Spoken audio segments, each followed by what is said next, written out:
이번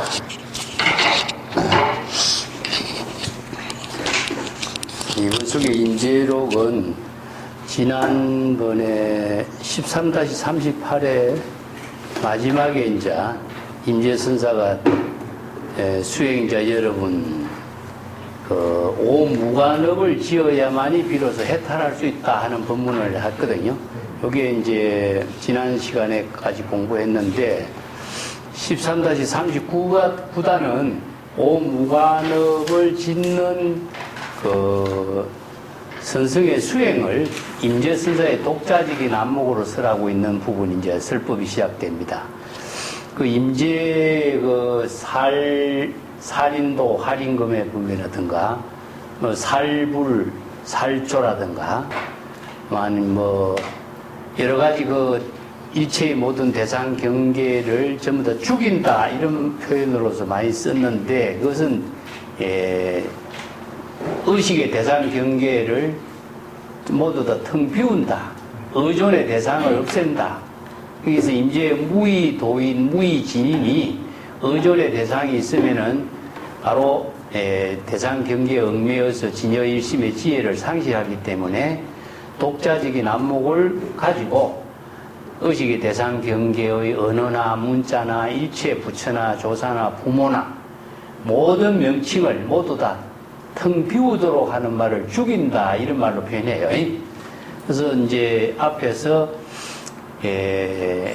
오무관업을 지어야만이 비로소 해탈할 수 있다 하는 법문이 이제 임재의 독자성인데 이걸 제가 칠판에 적어놨습니다만은 5가지 무관지옥에 타락하는 업을 짓는 거거든요. 그래서 무관지옥에 타락하는 업은 내가 뒤에 줄을 달아놨어요. 이걸 무관지옥이 어떤 지옥인가 240페이지 보시면은 주가 나옵니다. 8가지 이제 무관지옥의 과보를 8번째 지옥을 아비지옥이라고 하는데 아비지옥에는 5가지 무관지옥이라 틈이 없는 지옥이란 뜻입니다. 간격이 없어. 어떤 간격이 없느냐 하면은 치와 무관이라는 말은 악업을 짓는 일을 하는 것과 악업의 가보를 받는 일이 동시에 이루어져. 그래서 틈이 없는 거라. 여기 이제 무관이라는 것은 간격에 틈이 없다 이런 말이거든요. 또 수고무관이라는 것은 고통의 가보를 받는 일이 계속 이어지기 때문에 쉴 틈이 없어. 그래서 이게 무관지옥이고 시무관이라는 것은 지옥의 고통을 받는 시간이 계속 연결되기 때문에 틈이 없어. 그래서 시간의 무관이라고. 명무관이라고 하는 것은 중생심의 번뇌 망념이 생명이 연속되어 가지고 고통을 받기 때문에 간격의 틈이 없고 형체가 무관이라는 것은 지옥의 넓이와 신체의 넓이가 같아. 지옥의 크기와 지옥의 신체의 몸하고 같기 때문에 지옥 그 자체가 완전히 자기 몸이 되어버리죠. 그렇기 때문에 틈이 없다. 그래서 5가지 오무관지옥이라는 이런 표현을 하고 있습니다. 이런 것이 이제 백장강록이라든가 동산어록에도 이런 말을 했는데 5가지 무관지옥이라는 것은 아비지옥이다. 지옥 중에서도 가장 고통을 많이 받는 지옥이다.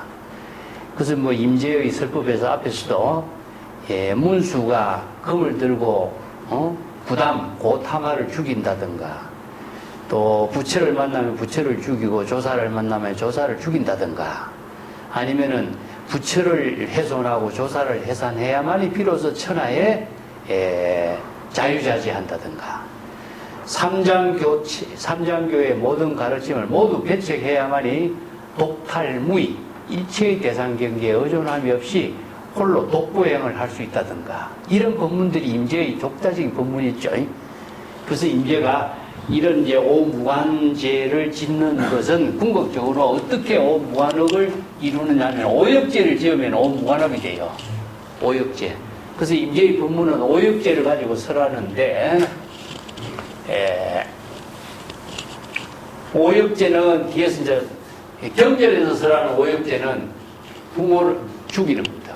아버지를 죽이고 어머니를 죽이고 부처의 몸에 표를 여고 또 성가의 화합을 파괴하고 또 경전이나 불상을 불로 태워서 훼손하고 요게 이제 오역죄라고 해요. 오역이라고 하는 것은 이제 반역으로서 죄업을 지어서 오무관지역에 타락하는 것인데 임제는 이런 오역죄를 지어야만이 비로소 오무관지역에 타락하는 업을 지을 때 비로소 해탈하는데 그냥 오역죄를 짓게 되면은 지옥에 터널이 어떻게 해탈되겠어요?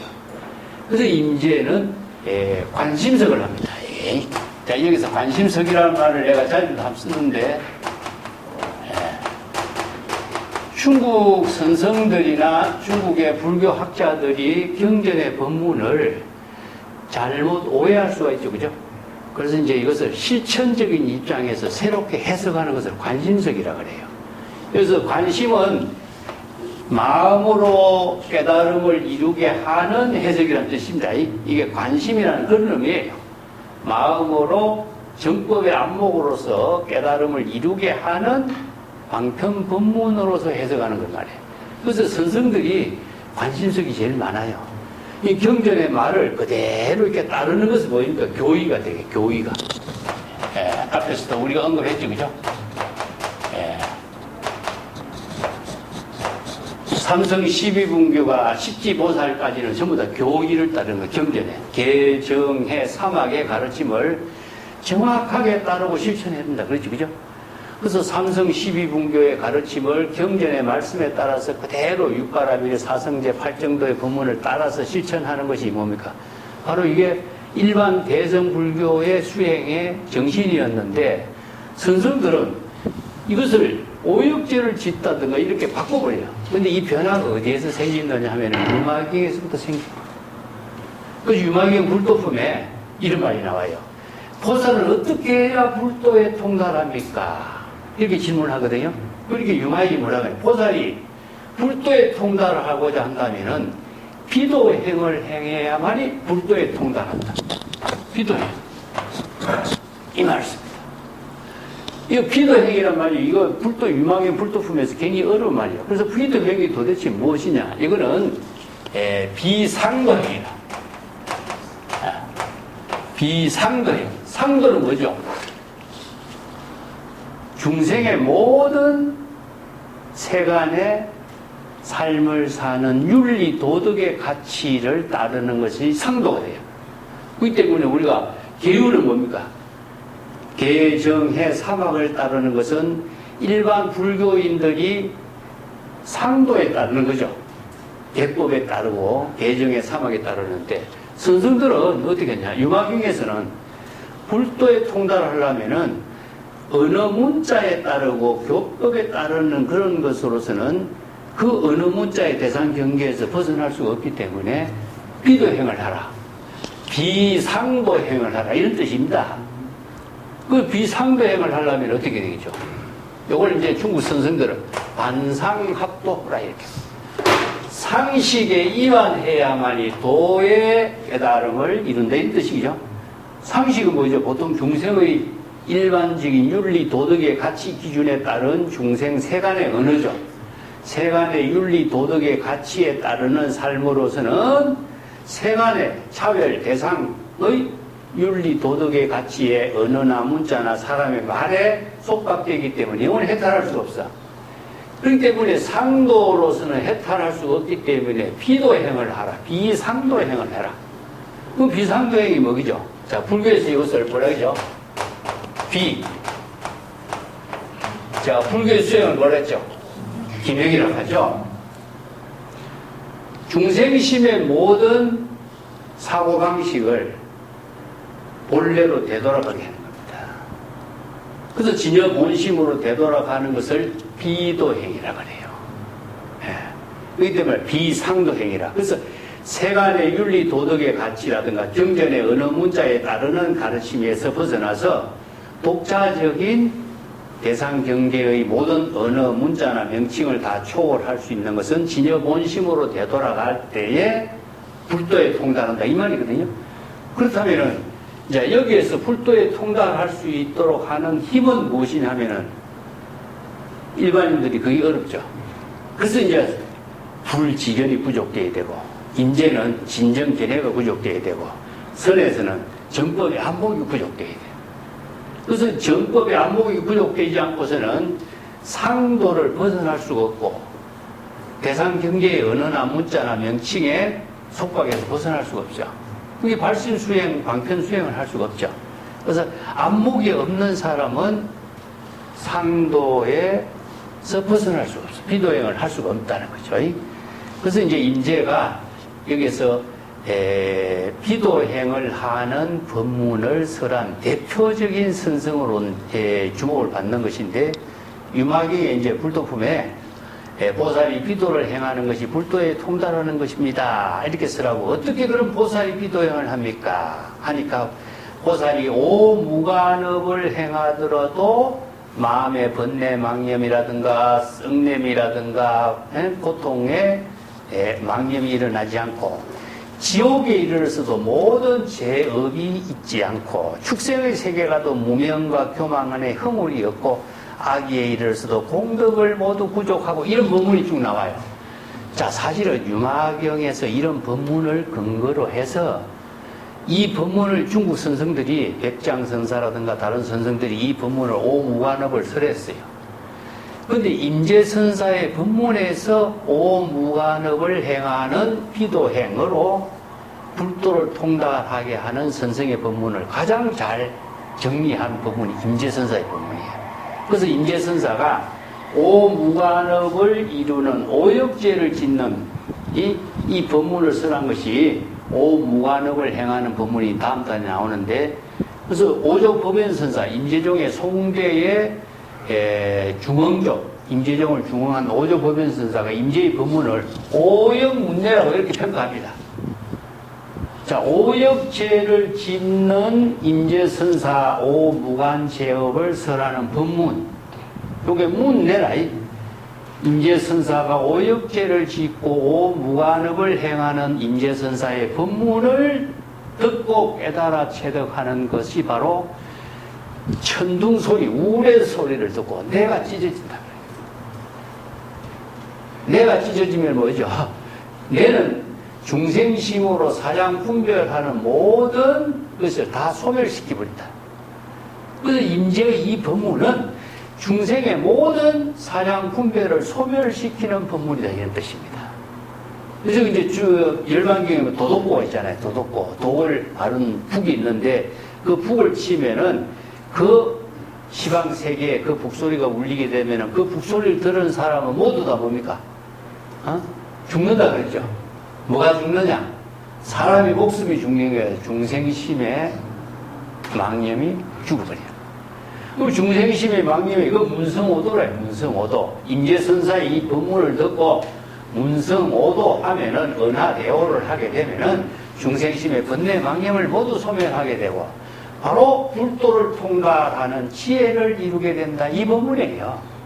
그래서 임재선사의 오무관업이 바로 오역죄로서 살인도 할인금이라든가 비도행이라든가 관상합도라든가 이런 법문을 종합해서 설하고 있어요. 예. 자, 뒤에 한번 이제 법문을 봅시다. 13-39단입니다. 예. 임재선사의 그 오역죄를 이루고 불도를 이루는 법문이다.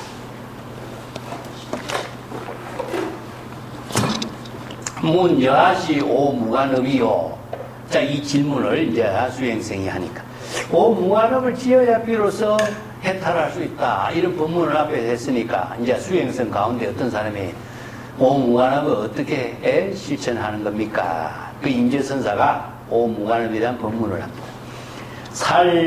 살부해모하고 출불신혈하며 파화합성하고 분소경상 등이 차시 오무관업이다. 이게 내 칠판에 적어놓은 것이 오무관업이지, 그죠? 부모를 죽이고, 세상의 윤리 도덕의 가치를 볼 적에는 이건 있을 수 없죠, 그죠? 어머니를 죽이고, 출불신, 구체의 몸에다가 피를 내고, 성가의 화합을 파괴하고, 분소경상 등, 즉, 경전을 불태우고, 불상을 불태우는 이런 이것이 오무관합이다. 자, 여기에서 우리가 부처는 아버지와 어머니라고 하는 말이 유물입니까? 유심의 언어입니까?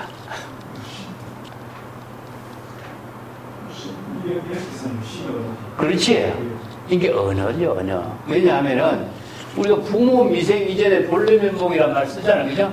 그러면 부모 미생이라는 부모라는 차별의 언어설 문자의 대상 경계에 속박된 것에서 벗어나려면은 부모를 죽인다라고 했지만 부모에 대한 의식의 대상 경계를 비운다는 뜻이죠. 예. 전부 다 다시 한번 정리하면은 언설 문구로 설하고 있는 명칭이다. 명칭이죠. 자, 명칭에 부가 나오고 모가 나오고 부처가 나오고 수없이 많은 제불보살의 이름이 다 등장하게 되죠. 제불국타고 등장하고. 자, 이 명칭은 전부 다 언어에 불과하죠. 그죠? 언어. 그렇기 때문에 언어 그 자체는 무엇이냐? 하나와 같다. 그래서 일체의 언어는 답이었다. 그래서 일체 계공이라. 제법공상. 일체의 모든 제법은 실체가 있는 것이 아니라 공한 모습이다. 자, 그래서 이제 이 제법공상이란 말이야. 이어서 제법이라는 것은 일체의 모든 사물을 임시 방편으로 언어로 말하고 명칭으로 말하고 이름으로 말하고 했을 뿐이지 명칭 그 자체가 실체로 존재하는 건 아니잖아. 자, 부모의 언어 속에 부모가 있습니까? 부처라는 말 속에 부처가 있습니까? 사막이라는 말 속에 사막이 있어요. 이걸 우리들이 물질하고 언어를 혼동하는 걸 수가 있어요. 그래서 언어 그 자체는 사물을 임시 방편으로 인식하게 하고 전달하게 하는 의미밖에 없는 거예요. 근데 언어 그 자체가 마치 사물의 본질인 것이냐, 언어 그 자체가 부처인 것이냐, 사람들이 착각하고 있다. 이거죠. 그래서 이 문제점을 바르게 판단하게 하는 힘이 무엇이냐? 바로 인제가 강조하는 말이 뭐죠? 불지견이죠. 진정견해. 정보가 안목이 있어요. 불교 수행에서 가장 핵심적인 것은 언어를 이해하는 것이 아니라 언어를 판단하는 지혜가 있어요. 안목이 있어야 되는 거예요. 그래서 방편의 언어를 판단하는 것, 제법의 실상을 판단하는 안목이 있을 때에 그 바른 지혜로 방편의 지혜를 쓸 수가 있고 발심 수행, 방편 수행을 할 수 있고 방편의 지혜로 공덕행을 건립할 수가 있는데 안목이 없는 사람은 언어의 속박에서 끊임없이 헤매게 돼 있죠. 그래서 이제 이 법문을 임재의 가장 중요한 법문의 특색은 무엇이냐? 진정견해를 부족하지 않고서는 바른 수행을 할 수가 없다. 그래서 진정견해를 부족할 때에 오무한업을 지을 수가 있는 거예요. 자, 여기에 부모를 죽이고 부처의 몸에 피를 내고 부처의 몸이라고 하는 것이 어디 있습니까? 부처의 몸에 피를 낸다라고 하는 말은 사실상 부처의 몸이 대상 경계로 존재하는 건 아니죠. 언설로 표현되고 있는 말인데 그 자체를 실체로 착각하고 있어요. 성가의 하합을 파괴한다 하는 말도 성가의 하합을 파괴한다라고 하는 그 행위라기보다도 언어에 불과한 거예요. 전부 다. 자, 경전을 불태우고 불상을 불태우는 것도 이러한 것을 나쁜 행위로, 자, 오무관업으로 경전에서 설하고 있지만 이렇게 오무관업을 행하면서도 오무관업의 대상 경계에 속박되지 않는 일을 안목을 갖추게 될 때에 바로 오무관업이라고 하는 대상 경계를 초월할 수 있는 능력을 갖출 때에 이런 의미가 되죠. 그래서 이게 이제 임재의 법문의 특색이 진정견의 정법안장 불지견을 부족한 무의도인의 본분사의 삶을 일체의 언어 문자나 명칭을 초월할 수 있는 능력을 갖출 때에 이런 뜻이에요. 예. 그래서 이제 봅시다. 여하시 부요. 그럼 부처는 무엇이냐? 이 부처라고 하는 말이 임재선사의 법문이 여기 관심성이라고 해요. 관심성. 자, 여기 이제 보통 부처라고 하면은 우리가 아버지라든가 이런 것을 이야기하겠지만 임재는 여기 무명의 부라 그래요.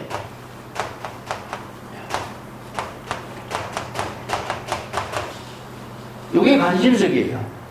이 부를 아버지라고 하는 것 자체를 대상 경계의 사물이 아니라 중생의 번뇌 망념의 근본을 무명을 본 거죠. 이게 무지무명은 무엇이죠? 바로 일체 중생이 열애장을, 열애의 비밀스러운 보장을 부족하고 있는데, 비밀장이죠. 그죠?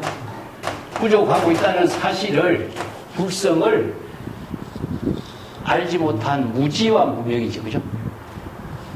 그렇기 때문에 열애 비밀지장 불성의 부족된 사실을 알지 못한 무지 무명에 의해서 번뇌 망념을 일으키게 되니까 이걸 이제 근본에다 두는 거죠. 무명이 바로 아버지다. 그렇기 때문에 그대가 일념심, 이 일념심에 구기멸저 부득이니 여향응공이요 수처무사가 명의살부로다. 자, 이게 해석이 아버지를 죽인다라고 하는 살부가 여기서는 발신수행을 받겠죠. 완전히. 이게 관심성인 거라.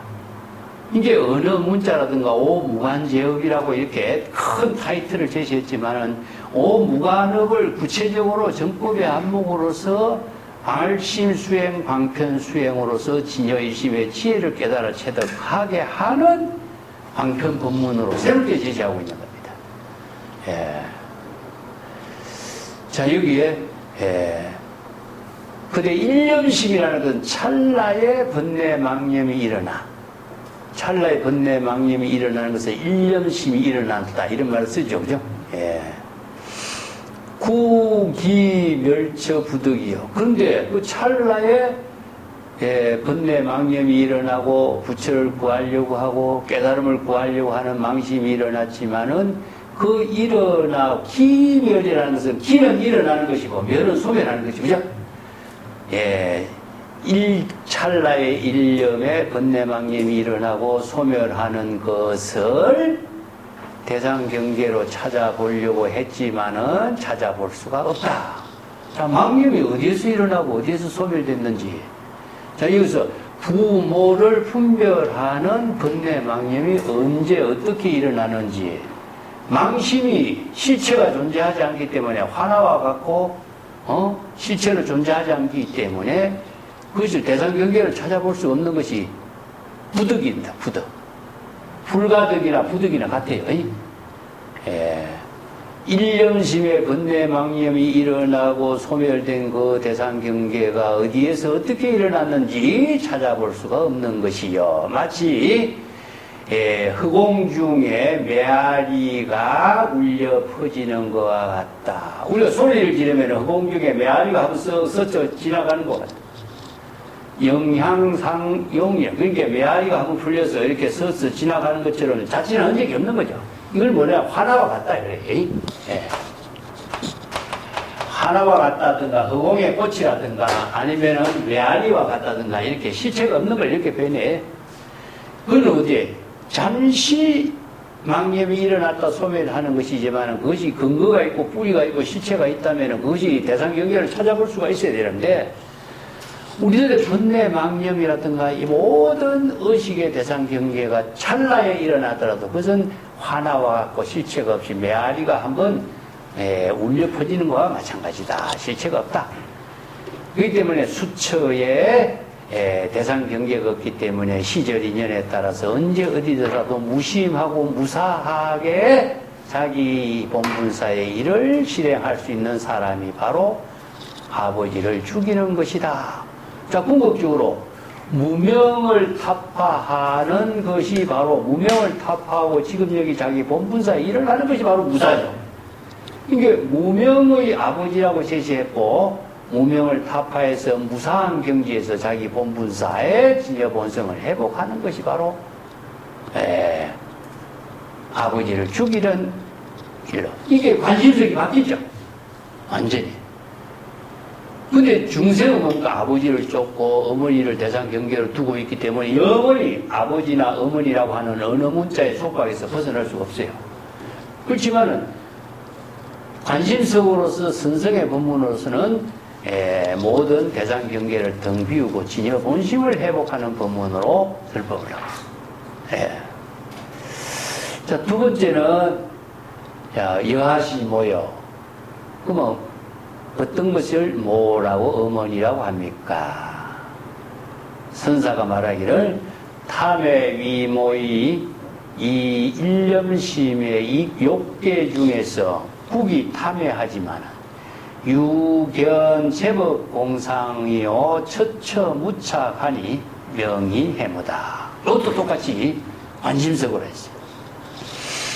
탐에는 탐애욕이죠, 그죠? 이게 어머니라고 하는 말이 이제 그 자비의 사랑의 어떤 상징으로서 했기 때문에 여기서는 탐의심, 번뇌 망념이 일어나는 것과 무지무명을 아버지라고 본다면은, 자, 이것은 무지무명은 이게 소지장이에요, 소지장. 소지장을 극복하는 입장에서 법문한 거죠. 모는 탐해니까.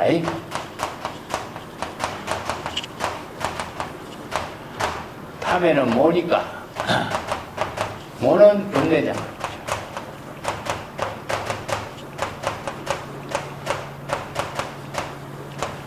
이렇게 이제 보는 거죠. 즉, 왜냐면은, 갈래라 그래요. 탐에는 갈래와 같아요. 갈래와 같아가지고, 애욕에는, 지정이, 감정이 들어가요. 정의적인, 사고가 들어간 거죠. 그래서 이제, 번뇌라고 하는 것은, 소지라고 하는 것은 지적인 착오이지만은, 번뇌는 감정이 수반되어 있는 번뇌이기 때문에 번뇌 망령을 끊기가 그래서 어려워요. 그래서 이제 무지무명을 타파해서 지적인 안목을 갖춘다고 할지라도 애욕을 끊기가 어려운 거예요. 그래서 이제 무명은 타파하기 쉬워도 이 가래는 끊기가 어렵다. 이렇게 이제 보는 거죠. 왜냐하면 끊임없이 애욕의 발정이 일어나기 때문이다. 이런 뜻이죠. 그래서 욕계 중에 들어가서 찰나의 일념심 가운데 욕계는 욕망의 세계잖아요. 우리가 삼계의 눈에 하는 가운데 욕계, 색계, 무색계인데 욕망의 세계라. 그 중생이 욕망의 세계에서 탐진치, 삼독심이라든가 오욕이라든가 욕망이 끊임없이 감정적으로 일어나는 그 세계 가운데 들어가기 때문에 탐매를 끊기가 어렵다. 그래서 어머니에다 비유한 거죠. 그래서 탐매의 애욕이 실체로 존재하는 것인가? 그 욕계 가운데서 그 탐매의 욕망을 찾아보았지만은 대상 경계로 탐매의 욕망이 실체로 존재하지 않는다는 사실을 알 수 있었다. 왜? 유견 제법 공상이라. 일체의 모든 제법이 공한 사실을 분명하게 볼 수가 있기 때문이다. 자, 제법 공상이 뭐죠? 일체의 모든 부분, 어느 문자죠, 어느 문자. 그래서 제법 공상이라는 말 그 자체가, 제법은 지난번에 이야기했지만은 세간법, 출세간법. 일체의 법도, 제법, 일체 개공도 마찬가지지만은 일체 법이나 제법은, 세간법과 출세간법, 그러면 여기서는 이제 우리가 출세간법으로서라는 방편법문을 중심으로 본다 해도 방편법문 그 자체의 열반 해탈도 실제로 존재하는 거 아니죠. 전부 다 방편 법문으로 임시 방편, 언설거설한 방편 법문이지 어느 문자가 실제로 존재하는데 어디에 있느냐. 그렇기 때문에 공상이에요. 그래서 공이라고 하는 말을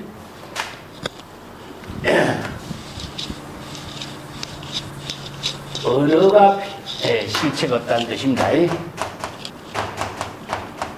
언어, 문자. 그래서 우리가 명구라고 하는데 일체의 언어 문자는 근데 왜 언어 문자로 일체법을 이야기하거든? 세간법이나 우리가 세간의 모든 언어가 전부 다 언어 문자로 이루어질 거잖아요. 그러면 출세간의 지혜를 깨달았을 때 하는 부처나 열반, 해탈 깨달음이라고 하는 이 출세간의 지혜의 모든 방편법문도 전부 다 언어 문자로 이루어졌잖아요. 이 때문에 일체의 언어 문자는 실체가 없는 거죠. 그래서 이제 제법이라는 것은 일체의 세간법이나 출세간법이나 모든 것이 언어 문자로 이루어지기 때문에 언어 문자 그 자체는 실체가 없다라고 하는 것을 제법 공상이라고 합니다. 그때 우리가 만물이 공상이라고 비울 수 있고 대상경계를 텅 비울 수 있다라고 하는 것은 사물을 대상경계로 비울 수는 없어요. 언어 문자를 사물은 언어 문자로서 명칭으로 이야기했기 때문에 우리가 언어 문자의 명칭을 비우는 것이 그래서 이제 언설상, 명자상, 심연상을 비우는 것이에요. 그렇기 때문에 제법 공상을 말합니다.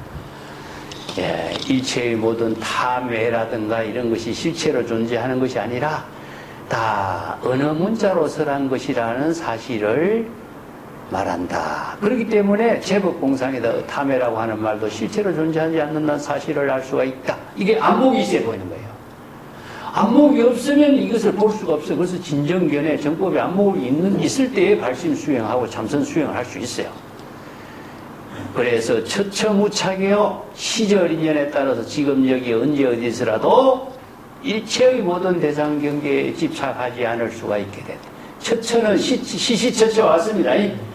시시나 처처는 시간, 지금 여기, 시간과 공간이 함께 이루어지고 있는 지금 여기를 말해요. 언제 어디서라도 지금 여기에서 어느 문자의 대상 경계에 집착하지 않는다.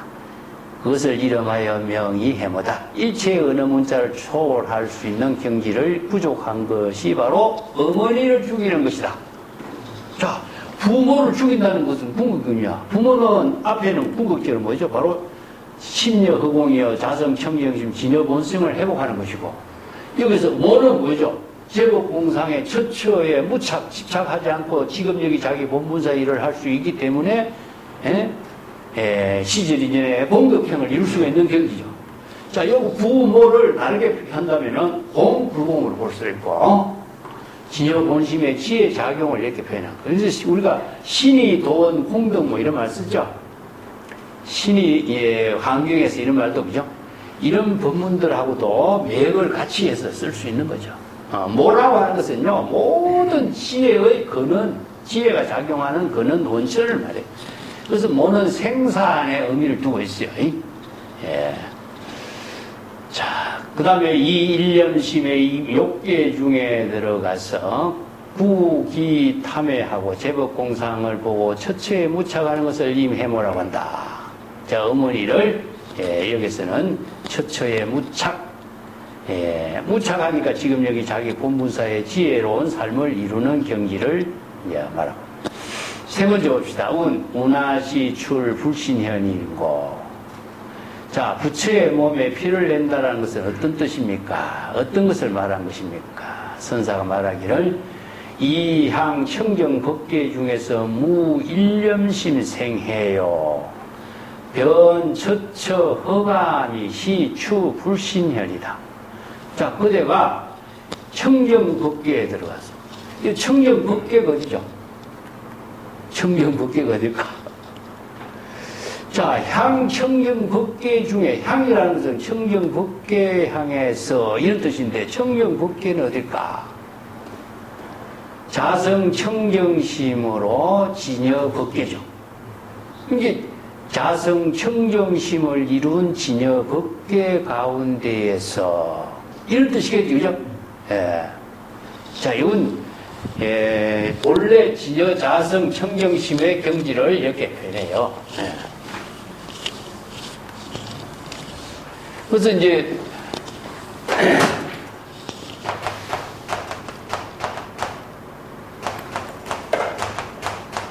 자성, 우리가 일체 중생이 모두가 자성 청정심을 바로 열애장 불성이라고 하거든요. 이걸 열애장 불성의 다른 표현을 자성 청정심이라고 해요. 그래서 자성 청정심은 깨끗하게 할 것이 아니라 원래 깨끗하기 때문에 깨끗하게 할 대상이 아니라.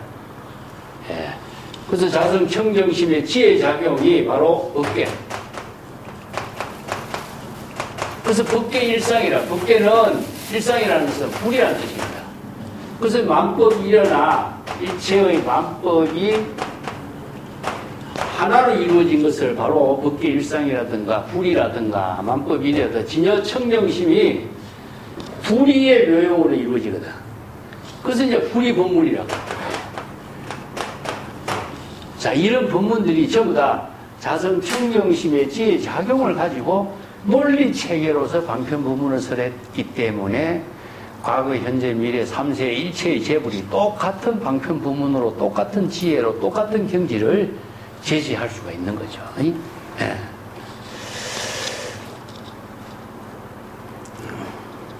그래서 일념심, 찰나 일념심에 번뇌 망념이 일어나서 여러 가지 사량 분별을 하는 것. 그렇지만 처처에 흑암의 경지를 이룬다. 그래서 찰나 일념의 번뇌 망념의 여러 가지 생각이 일어나고 사량 분별을 할지라도 곧 처처에 지금 여기 시절 인연에 따라서 흑암의 경지를 이루는 것. 흑암이라고 하는 말은 이제 앞에서도요, 흑몰준지라든가 이제 흑암처라든가 이런 말을 인제의 법문에서 썼거든요. 이게 흑암이란 말이 뭐냐면은 명암이란 뜻이에요. 명암.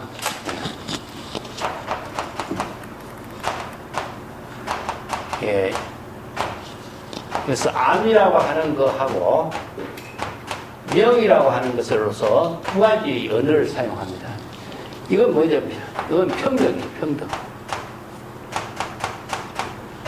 명은 차별이에요. 그래서 이게 중국의 방편 언어로서 이제 이런 표현들을 써요. 그래서 이제 유명한 동산 양계의 오이송 같은 데서는 이제 명암이라든가 참동계 같은 데서 이렇게 쓰는데 이 어둠이라고 하는 것은 흑준지라고 하는 말 이제를 앞에 썼어요. 그것은 이제 깜깜한 것은 무엇이죠? 바로 현의 세계입니다. 불법 유현이라든가 이런 말을 쓰죠. 깜깜한 세계는 무엇이냐 하면은 자취나 흔적이 없어. 근데 명은 뭐죠? 그림자도 있고 빛도 있고 차별이냐. 그래서 햇빛이 비춰지면은 모든 사물이 다 차별의 세계가 드러나요.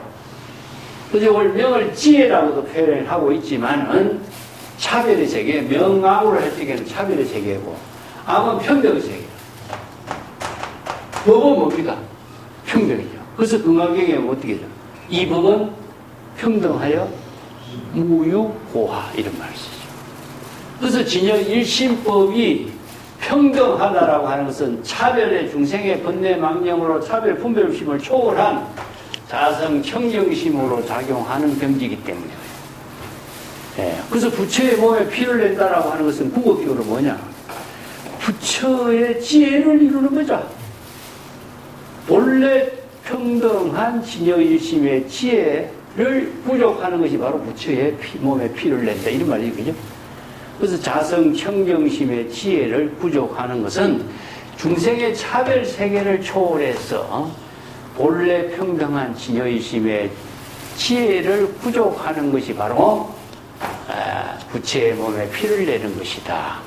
그래서 이제 흑암이라고 하는 이런 용어를 쓰죠. 처처 흑암 이런 말 씁니다.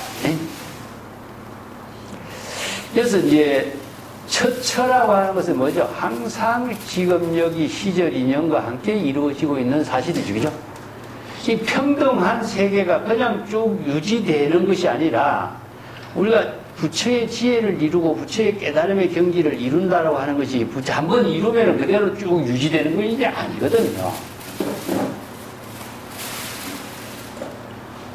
그렇기 때문에 염념 보리심이라고 써야 돼요.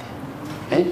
그래서 일념 일념의 깨달음의 지혜를 이룰 때 부처의 지혜를 이루는 것이지, 우리가 한번 부처의 지혜를 이뤘다고, 깨달음을 이뤘다고 해서 그 깨달음을 이룬 상태로 쭉 이어진다면은 우리가 수행이라는 거 필요 없죠. 그래서 처처라든가 시시라든가 시시각각이라든가 염념상속이라든가 이런 말을 쓰는 게 일념 일념의 발심 수행이 되고 일념 일념의 깨달음의 지혜를 공덕행으로 이룰 수 있는 능력을 갖추는 힘이 있어야 되겠죠. 그게 바로 안목이 있어야 되는 거죠. 안목이 없으면은 아무리 좋은 방편 법문을 써내놔도 언어에 속박되어 가지고 자기가 거기서 벗어날 수가 없어요. 그래서 일체의 언어를, 방편의 언어를 제법 공상이라고 하는 사실을 자각해서 처처에 집착하지 않는 경지를 이루고, 일념심의 모든 번뇌 망념이 어떻게 일어날지라도 곧바로 깨달아서 흑암, 처처의 시절 인연에 따라서 깨달으면서 본래 평등의 경지를 이루도록 하는 것, 이게 바로 출불심현이다. 그 처처라든가 시시라든가 처처무착이라든가 임자가 수처무사라든가 임자가 이 말 쓰죠. 그러니까 처처나 수처라고 하는 말은 시절 인연에 따라서 항상 지금 여기 자기 본분사의 일로서 발심 수행으로, 방편 수행으로, 정법의 안목으로서 자기 본분사를 이루는 걸 말해요. 이런 선생들의 법문이 자각을 통하지 않고서는 무의도인, 성경, 임재가 자주 쓰는 무의도인이라든가 성경저인이란 말 쓰죠, 그죠? 전부 다 같이 연결된다고 봐야죠.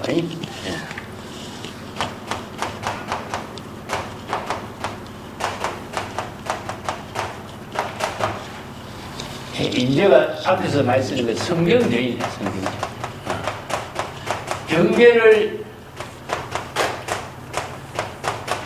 이 경계를 탄다 이 말인데, 이 경계가 뭐죠? 바로 시절 인연이죠. 시처에 따라서 작용하고 있는 모든 대상 경계, 언어, 문자라든가 사물이라든가 육든 육치의 대상 경계로 등장하고 있는 모든 세계. 이 때문에 정법의 안목을 부족한 사람만이 무관업을 지을 수가 있다.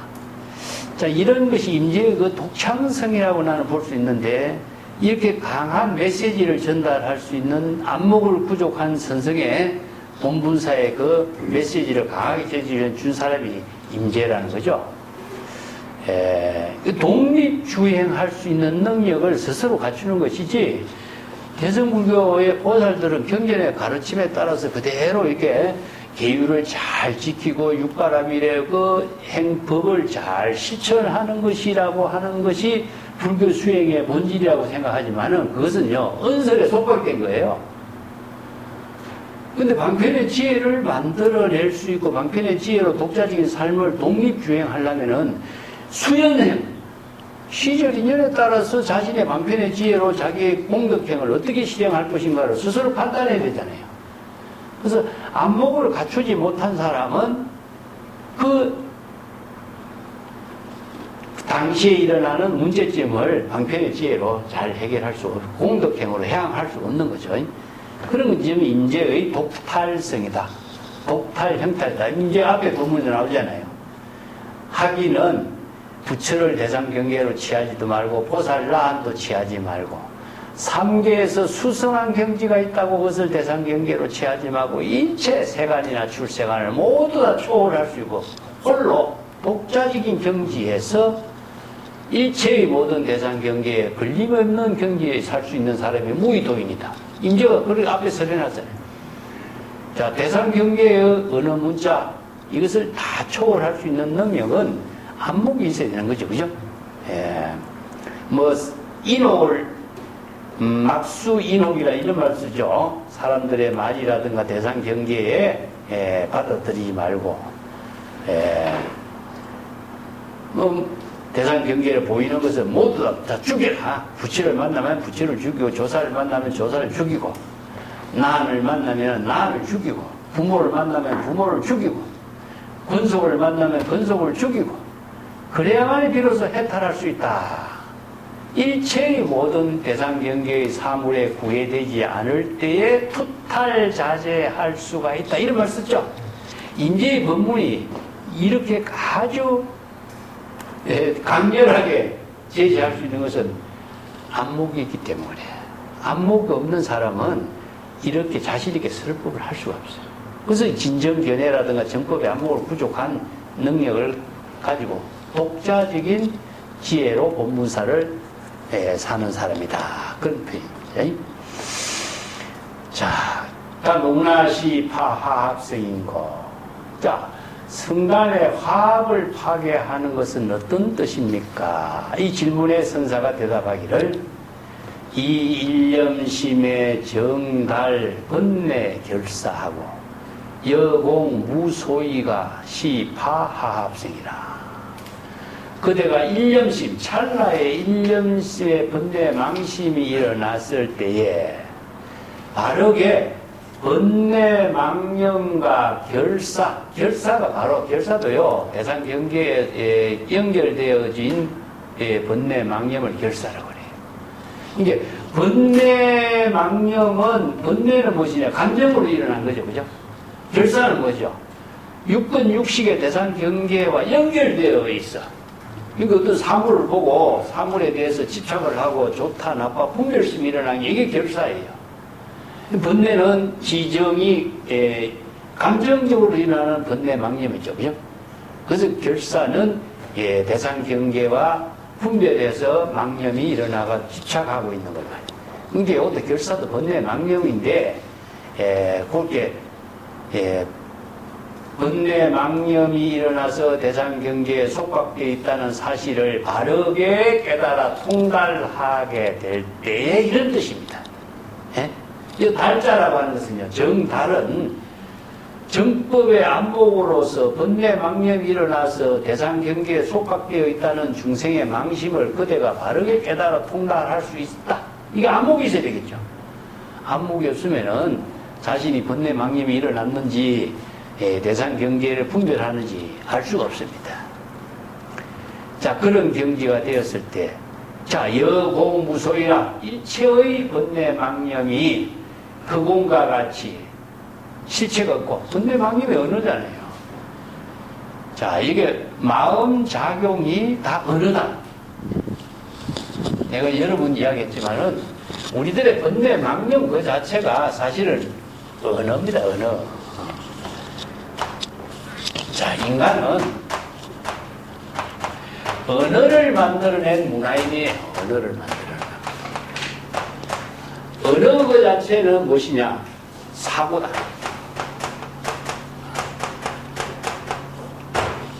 자신의 모든 사고를 언어로 표현해보면요.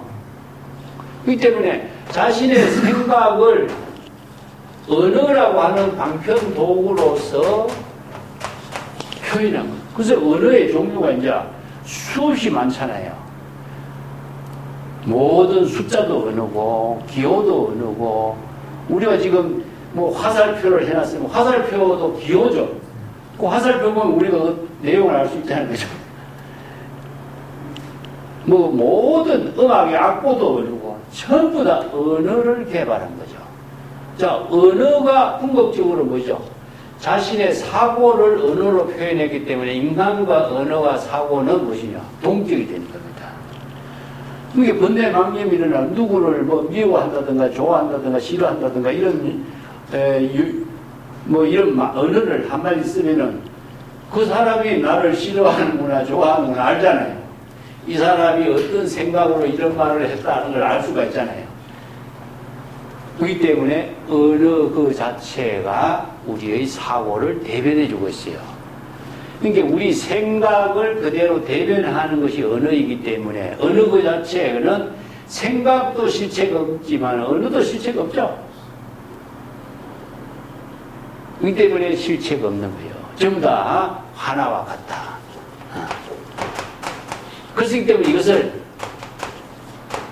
실체도 없는 언어에 우리가 얽매여서 번뇌망념을 일으키고 고통을 받고 싫어하고 미워하고 이런 차별 분별심을 일으킬 필요가 뭐 있느냐.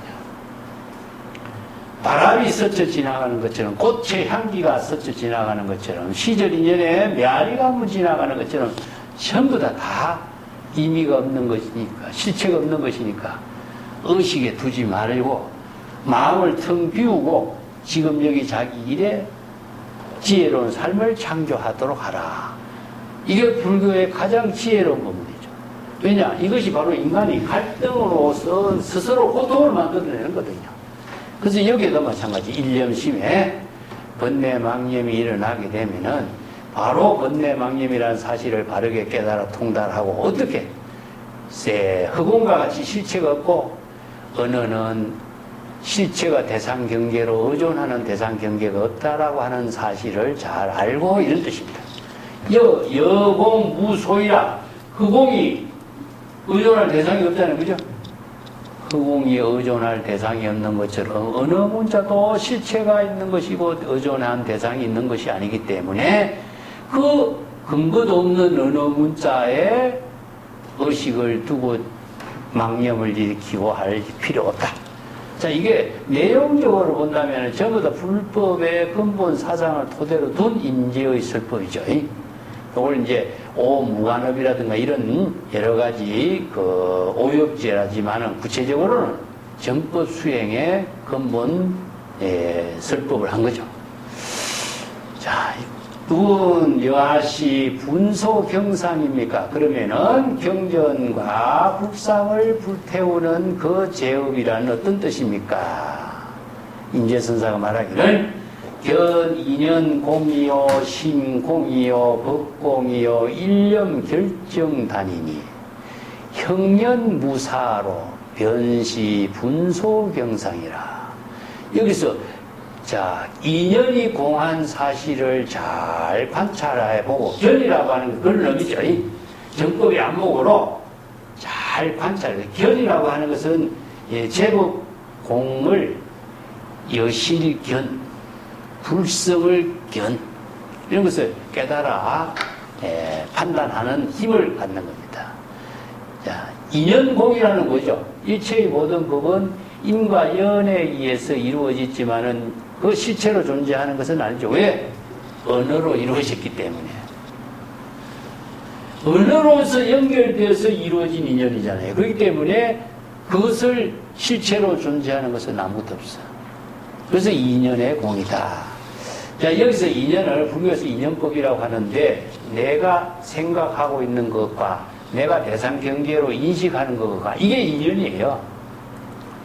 자기가 중생심으로 대상 경계의 사물을 인식하고 있는 것 자체를 자신의 마음으로 언어나 문자로서 대상 경계를 인식하고 사람 분별하는 거죠. 이걸 인연이 실체로 존재하는 것이 아니라 언어를 통해서 인연이 이루어진 사실을 말합니다. 그러면 심공, 법공. 심공은 마음작용이 모두 다 실체가 없다. 그런데 우리가 불교에서 마음작용이라고 하는 것도 심려허공이라는 이런 말 쓰죠, 그죠? 심공.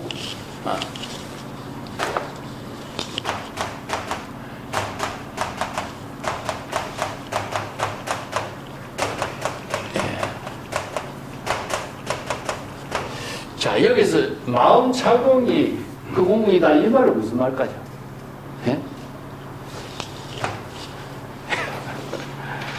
마음작용이라는 것은 궁극적으로 뭐게요? 심, 의식이죠, 그죠? 심, 의식의 작용을 우리가 마음작용이라고 그래요.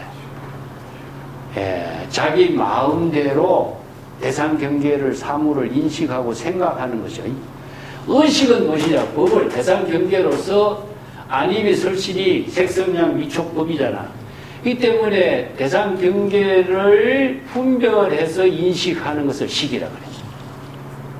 이건 이제 마음이 이것을 심의식의 세계를 같이 작용이 함께 이루어지고 있는 것인데, 내가 어떤 사물을 보고 인식하는 판단에 망심이 일어나게 되는 거예요. 그래서 이 심의식의 작용이 궁극적으로 마음으로 인식하고 있는 대상 경계를 분별하지만 전부 다 분별하고 있는 것은 뭐죠? 언어나 문자나 명칭이나 사물의 명칭이죠. 그죠? 궁극적으로 언어설상, 명자상, 심연상밖에 없는 거예요. 그렇기 때문에 언어 문자를 중심으로 해서 이루어지고 있는 인식체계가 실체가 없어. 허공이 실체가 없잖아요. 그래서 이제 화나와 같다. 허공의 꽃과 같다. 여몽, 환, 포, 영, 실체가 없이 이렇게 비유하는 거죠. 그래서 공의 비문, 일체 유의법이나 아니면 열반 해탈의 깨달음의 출세관법이나 모두 다 언어로 설해놨기 때문에 언어 자체는 실체가 없는 것이고, 궁극적으로 언어는 무엇이냐? 바로 마음을 전환하게 하는 힘이 있어. 중생의 언어는 망념을 짓게 하는 힘이 있고, 출세관의 지혜의 방편의 언어는 깨달음의 지혜와 자비로 공덕행을 이루게 하는 힘이 있어. 그 지혜, 자비의 공덕행을 이루게 하는 힘을 발휘하도록 해서 공분사의 삶을 살도록 하는 것이지, 언어를 대상으로 분별하고 집착하고 착각할 필요는 없다. 이게 바로 안목이 있는 사람이 정법의 수행을 할 수 있는 능력을 어떻게 갖추느냐. 이걸 지금 임재가 설하는 거잖아요. 궁극적으로 언어, 실체도 없는 언어나 마음 작용에 대해서 사량 분별하자. 여기서 심공인데, 심은 심의식의 작용이 허공과 같이 실체가 없다. 이거를, 여기 법공은 뭐냐? 법은 대상경계입니다. 대상경계. 아공, 법공이다. 법공은 대상경계. 육근이 육진의 대상경계를 인식하는 것을 법이라고 하는데, 대상경계를 인식하고 있는 모든 사물이 언어나 문자나 명칭이나 전부 다 그것이 언은설로 이루어졌죠. 그렇기 때문에 법 실체로 존재하는 것은 없다. 물론 이 사물을 우리가 인식했을 때 이 사물은 실체하는 거예요. 그렇지만 우리가 인식하는 것은 이 사물의 이름을 통해서 인식하잖아. 이걸 우리가 잘 이해해야 돼요. 그래서 유물론이 아니라 유심론이라는 겁니다. 모든 사물을 명칭과 언어로서 인식하고 있는 것이지, 모든 사물 그 자체로 인식하는 게 아니기 때문에 그래. 그래서 의식의 대상 경계로 존재하는 모든 사물과 언어나 명칭, 이름, 이것은 실체가 없는 겁니다. 그래서 법공이라고 해요. 이 잘못 이해하면은 이게 실체가 있는데 왜 실체가 없다고 이야기하냐, 이러면 안 됩니다. 언어나 문자나 이름으로서 인식하고 있을 뿐이에요. 그렇기 때문에 아공, 법공이 되는 겁니다. 그래서 일념심에서 결단, 정단, 분명하게 판단을 내리고, 일념심으로 판단하는 것은 찰나 일념에 정법의 안목으로 일체법이 다 공하다는, 여기서 인연공이요, 신공이요, 법공이라는 것은 다른 말로 한다면 일체의 개공이에요. 제법 공상이라 일체법이 다 공하다는 사실을 찰나 일념의 결정적인 결단을 내려야 돼. 이게 뭐냐? 바로 알심 수행하는 거죠. 이게 이제 제법 공상이라는 사실을 판단해서 일체의 모든 의식의 대상 경계를 분별하는 망념을 다 비운다. 형면무사, 여기 아공이 되고, 일념에 결정단하는 것이 아공이 되겠죠. 그죠? 아공이 이루는 구체적인 뭐예요? 초발심입니다. 초발심. 아공은 초발심을 할 때 일체의 대상 경계를 분별하는 것에서 다 벗어나는 거예요. 그 초발심을 하면 정각이 이루어지니까.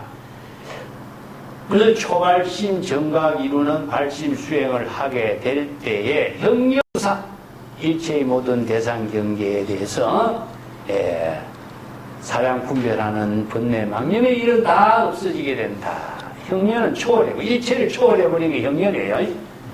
일체를 초월하는 경지에서 무사한 경지를 이루게 된다.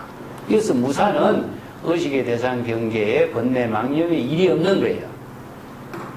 그렇기 때문에 본분사 일이 되는 것이 무사가 되겠죠. 대상 경계를 분별하는 번뇌 망념의 일이 없기 때문에 본분사 일이 되는 거예요. 그래서 무사시 기인이라고 해요. 본분사 일을 하는 것이 바로 진정한 귀인이다. 이런 말을 씁니다. 변시, 변소, 병상이요. 자, 이렇게 자기 본분사의 일을 무심무사의 경지를 사는 경지가 경전과 불상을 불태우는 것이다.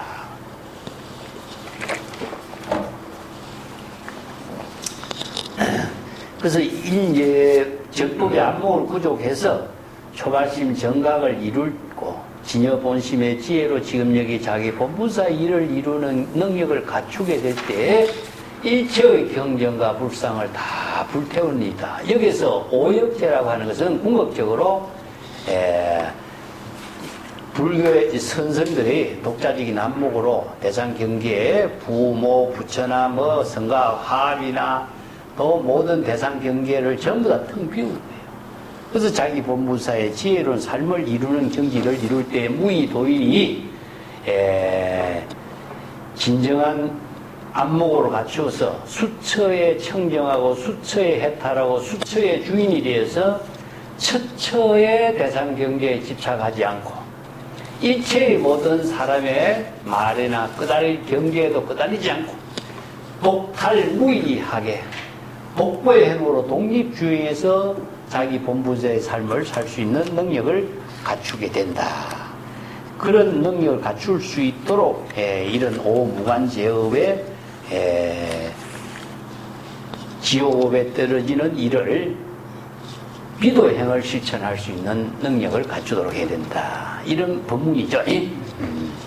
내용 인적은 그렇습니다. 그렇지만 그 유마경의 법문을 토대로 해서 임재선사가 이런 그 오무관업의 법문을 다시 재정립한 것이다. 이렇게 볼 수가 있습니다. 자, 한 단 더 넘어가 봅시다. 13-40단인데 대덕이요. 약 여시 달떡이면은 명피 타 범성 명예하고 명예하리라. 일단 문장을 꼭 끝내야 돼. 근데 이 문장은 앞단에 갖다 붙여도 되는데 이해 문장하고 연결되기 때문에 여기다가 내가 붙여놨어요. 이일념심의 지향 공건 지상 생실해하고 건경 법중에 허날개라. 자경이 태굴은 아시 범부여 타시 성인이니 한루생 동루생이다. 이죠? 유실사급의 피타 사자피로 각장 야간명인가. 자, 거기까지 할게요. 대덕 수행자 여러분, 약 여시달떡. 여시달떡은 뭐냐? 오무관업을 짓는 경지에 정법의 안목을 깨달아서 오무관업을 지을 수 있는 능력을 여러분들이 깨달아 통달한다면은 이런 뜻입니다. 자, 내가 선한 오무관업을 짓는 비도행을 할 수 있는 능력을 갖춘다면은 여러분들은 범성이라는 차별 분별, 범성은 범부나 성인이나 자타나 진짜나 거짓이나 옳고 그름이나 여러 가지 차별 분별상을 분별하는 대상 경계의 어느 문자에 걸림이 없는 경지에서 모면할 수가 있다. 이게 뭡니까? 바로 아공 독궁의 경지. 일체의 어느 문자 명칭에서 다 초월할 수 있는 경지. 독자적인 안목으로 일체의 어느 문자나 대상 경계를 벌여서 독탈무의할 수 있는 능력을 갖출 수가 있게 된다. 그런 뜻이죠. 예. 명예, 범성 명예의 모면한다. 이런 뜻이기 때문에 어느 문자의 명칭에 속박되는 일에 걸리지 않고 벗어날 수가 있다. 이런 뜻이죠. 이게 비운다. 이런 말은 어느 문자에 걸림없이 지금 여기 시제되어 있는 데 따른 자기 본문사를 할 수 있다. 다른 말로 한다면은 우리가 대성불교의 경전에서 항상 연꽃이 진흙탕에 피지만 진흙탕에 물들지 않는 비유로 설하고 있는 것이 대성의 정신이잖아요. 그죠? 그래서 임재의 설법도 그렇잖아요. 어느 문자를 통해서 모든 법문을 하지만은 어느 문자가 사실은 중생의 차별 세계에서 세간법에 있는 거죠. 예. 세간법 속에 살고 있지만은 이 세간법의 어느 문자의 명칭에 모두 걸림이 없이 독자적인 안목으로 본무사를 사용하면서 이게 바로 독탈이에요. 독탈. 일체의 어느 문자에서 벗어날 수 있는 거죠. 독탈 자제. 무예 자제, 독립주행. 그런 경지를 안목을 갖춘 사람이 이제 할 수 있다. 여기도 마찬가지입니다. 오무관업을 지어서 독자적인 안목을 깨달아 체득할 때에 일체의 모든 차별, 분별, 범부나 성인이나 자타나 옳고 그름이나 부처나 조사나 부모의 명칭에 걸림없는 구애받지 않고 자기 본문사의 삶을 살 수 있는 능력을 갖추게 된다. 이 일념심에 단지 공건지상생실에하니 이런 뜻입니다. 이 공건지상이라는 것은 뭐냐? 빈 주먹에 누런 황금잎을 가지고 우는 아이를 달랜다. 이 황금을 달랜다. 이게 열반기에 그 영화품에 나오는 고사입니다. 그 어린아이가 우리 그 어린아이를 달래기 위해서 내가 황금을 줄 테니까 엿사 먹으러 가라. 엿사 먹고 울지 마라. 이게 실은 손에서 보여준 것은 황금이 아니고 누런 나무 잎사귀더라. 근데 아이가 울음이 그치지 벌써. 그래서 이 경전의 방편 법문은 우는 아이의 울음을 그치게 하는 임시 방편의 언어다 이겁니다. 그 황금 언어 그 자체가 황금이 아니라고 하는 것, 실체로서 황금이 아니라고 하는 사실을 이야기해요. 이게 모든 방편 법문도 깨달음을 이루게 하고 경전의 법문도 그 출세간의 지혜를 이루는 법문도 임시 방편의 언어다. 이게 우는 아이를 달래기 위해서 일시적으로 누런 황금 가장한 것 같지만은 실제로는 나무 잎사귀다. 그래서 이 일기약병신체란 말이 여기도 뒤에 나올 거예요. 한 시기에 병 환자에게 병을 치료하는 약방의 처방전이다. 이거예요. 처방전. 그러니까 의사가 처방전을 옛날에 종이에 썼잖아요. 그 처방전에 맞추어서 약을 지어서 먹으면은 그 병이 낫는 거와 마찬가지다. 그와 마찬가지로 임시로 제시한 언어일지 언어 문자 경전의 법문이 실체로 존재하는 건 아니다. 이런 뜻이죠.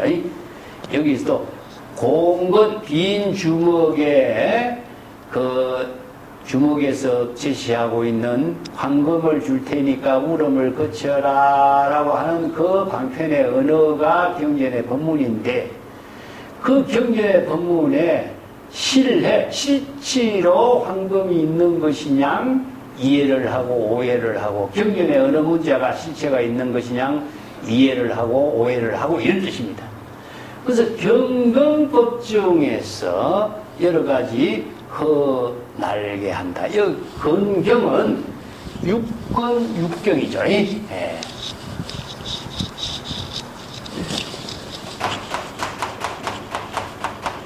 육건이 육경의 대상 경계를 분별하는 법을 경경법이라고 해요. 육건은 안입이 설치이죠. 그죠? 안입이 설신이가 색성향 미촉법 대상 경계를 육진에 이걸 육진의 대상 경계를 육진의 대상 경계를 분별한다. 자, 이걸 이제 육근과 육진을 대상 경계를 분별하는 것이 불교는 모든 것을 다 인연법으로 일어났어요. 그래서 이걸 법이라고 해요. 법중이라고 해요. 어떤 법이냐? 정확하게 눈은 사물을 보는 거죠. 그죠? 귀는 소리를 듣는 거예요. 혀는 맛을 보고. 모든 것이 정확하게 법칙성으로 이루어지고 있는 인식구조 체계를 제시하는 것이 바로 법이라고 써요. 법. 그 인연법이라든가 연기법이라든가 전부 다 불법이라든가 세관법이라든가 출세관법이라든가 모든 것을 다 논리 체계로 정확하게 12연계법이라든가 설명을 객관적으로 했어요. 그래서 법이라고 하는 말이 한마디로 법수의 논리라. 그래서 인도에서는 인명논리라고 하는 그것이 발달됐는데 논리 체계가 발달되다 보니까 어느 체계가 객관적으로 논리적으로 제시해서 삼세열애가 똑같은 경지에서 법문을 설하고 똑같은 경지를 깨달음을 이루게 할 수 있는 방편 법문이 설해질 수가 있는 겁니다. 그런데 여기서는 육거리 육경의 대상 경계를 인식하는 그 가운데 법 중에 여실하게 인식하는 그 인연법 가운데 이런 뜻입니다. 허날개라 허망하게 실체로 존재하지 않는데 날개는 여러 가지 날짜라고 하는 것은 이게 반중한다는 뜻입니다. 지 맘대로 막 뒤죽박죽 막 맞추는 걸 말하고 날조한다 이 날짜예요. 날조한단 말이 그 날짜예요. 이게 허위 날조란 말 쓰죠. 요 말이에요. 허위 날조할 때 이 날짜를 써요. 이 괴는 무엇이냐 아주 이상한 짓을 하는 거예요. 이상한 짓을 하는 거예요. 이게 지맘대로 이상하게 만들어서 괴이하게 만든다. 그 날개라는 것은 허망한 망념으로 여러 가지 이상하게 망상을 만들어낸다. 이런 뜻이죠. 그래서 육근 육경이 관연된 인연법 가운데서 자의식의 중생심으로 허망한 번뇌 망념을 일으켜서 여러 가지 사랑 분별해가지고 이런저런 망상을 만들어내서 이것저것 업장을 만들어낸다. 근데 이제 스스로 어떻게 하냐. 자경이 태굴은 자기 스스로를 가볍게 자기 스스로를 경만하게 여겨 태굴심을 일으켜서 이렇게 말합니다. 태굴이라는 것은 자기를 후퇴시키는 거예요. 태굴. 자기 자신을 이렇게 당당하게 하지 못하고 나는 아무래도 나는 범부다. 아시 범부요 타시 성인이요. 나는 범부고 저 사람은 성인이다. 부처님은 성인이다. 이렇게 생각해요. 부처와 자기를 차별하는 것이에요. 이게 태물심이라는 것은 자기 자신이 자기 자신을 자신이 없이 자기 자신을 낮추어 버리는 것을 태물심이라고 합니다. 나는 범부요. 아무래도 나는 성인이 될 수 없다고 생각하고 저는 부처님은 훌륭한 성인이다. 그렇기 때문에 성인의 말씀을 내가 이해할 수가 없다. 이 현애심을 일으키라고 그래. 현애심은 언덕에 매달려가지고 언덕을 올라갈 수 없는 마음이라. 현애상이라고 그래. 현애상. 이게 저 까마득한 저 높은 언덕을 내가 어떻게 올라갈까? 이렇게 해서 현애상을 일으켜서 거기에 생각을 포기해버리는 경우가 있고, 태굴심은 자기 자신을 용기를 내지 않고 발심 수행을 하지 않고 자기 자신을 스스로 낮추어가지고 자기 자신의 용기를 스스로 꺾어버려요. 이 태굴심이 나니까 나는 그냥 범부로 살지 이렇게 돼버린 거야. 그래서 이제 범부와 성인이라는 차별 분별심을 일으켜서 자기 자신을 낮추어버리고 발심 수행을 할 수 있는 용기를 내지 않는다. 동로생 참 어리석은 사람, 머리 깎은 어리석은 사람이야. 이런 뜻이죠. 유심사급하여 피타 사자피하고 각자 야간명인가. 이 사람아, 뭐가 그리 급한 일이 있다고? 유급사급, 유심사급. 무슨 일이 그리 급한 일이고 다급한 일이 있다고 그렇게 다급하게 결정을 빨리 내리냐 이거죠. 예. 그대가 사자의 가죽을 뒤집어 쓰고, 여기서 이제 모두 다 사자후를 할 수 있는 능력을 갖추고서 이런 뜻입니다. 사자의 가죽을 뒤집어 쓰고 있으면서도 어떻게 덜여우의 소리를 지르고 있느냐. 대장부가 대장부답지 못하게 어떻게 여우 같은 소리만 사량분, 여우는 사량분별이죠, 그죠? 의심을 많이 일으키고 사량분별 많이 하는 것을 덜여우에다 비유하는 건데, 사자는 뭐죠? 모든 짐승의 왕이죠. 그래서 사자우를 하면은 야간 덜여우가 내가 찢어진다 이런 말 써요. 그래서 여기 이제 덜여우는 중생에 비유하고 사자는 이제 재물에 비유하는데, 재물의 모든 면모를 갖추고 어떻게 덜여우 같은 소리를 지르고 있느냐 이런 표현이죠. 대장부하는 여기 대장부란 말을 그것은 이제 자주 씁니다. 장부, 조장부, 대장부 30 이상을 구족한 재물 열애를 모두 다 대장부라고 그래요. 대장부란 말은 맹자에서 썼지만은 중국에서 열애 10호를 조장부로 해서 독자적으로 우리가 시편답에서 장부, 개유, 충천지, 막향, 열애, 향채양 이런 말 쓰죠, 그죠? 하늘을 치고 오르는 큰 원력과 뜻과 기상을 지니고 있는데, 열애가 행한 것을 따라 행하지 않는 독보행을 할 수 있는 사람이 장부다 이거죠. 남의 말에 따르거나 남의 지시에 따르는 사람은 장부가 아니다. 그런 장부가 왜 장부의 장부의 기운을 세우지 못하고, 부장이라는 것은 장부의 기질과 그 기세를 세우지 못하고, 자가옹리의 물불긍신이고 하고 지마향외명이라.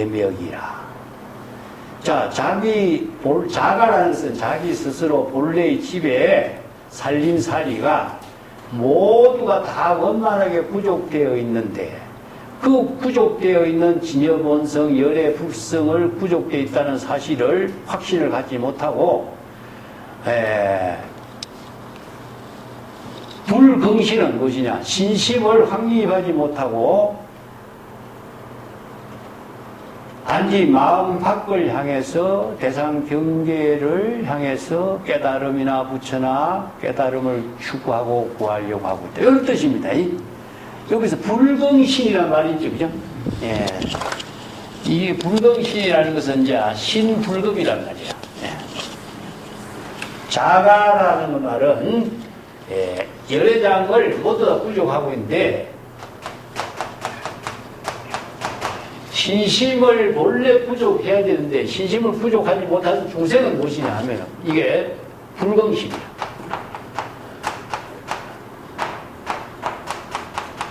불긍심은 다른 말로 한다면 의심입니다. 의심.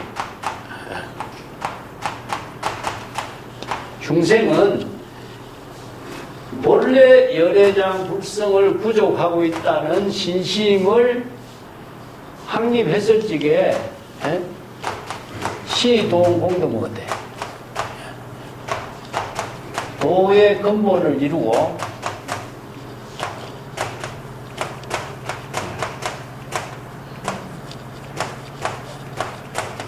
이 뭐하고 도의 근본이 되는 것이 뭐냐? 신이에요. 그러면 신은 무엇이냐? 열애장입니다. 자, 열애장이라고 하는 말은 어떻게 우리가 신이 되느냐 하면은, 열애장이라고 하는 말을 언어죠. 방편의 언어입니다. 근데 이걸 바로 방편의 언어로 제시한 것이 무엇이냐 하면은 불법이라. 그래서 불법을 신심하는 거예요. 그 이제 신심의 구조를 우리가 신심의 공부했을 때 신심, 불이 신심이라고 했잖아요. 그죠? 신심,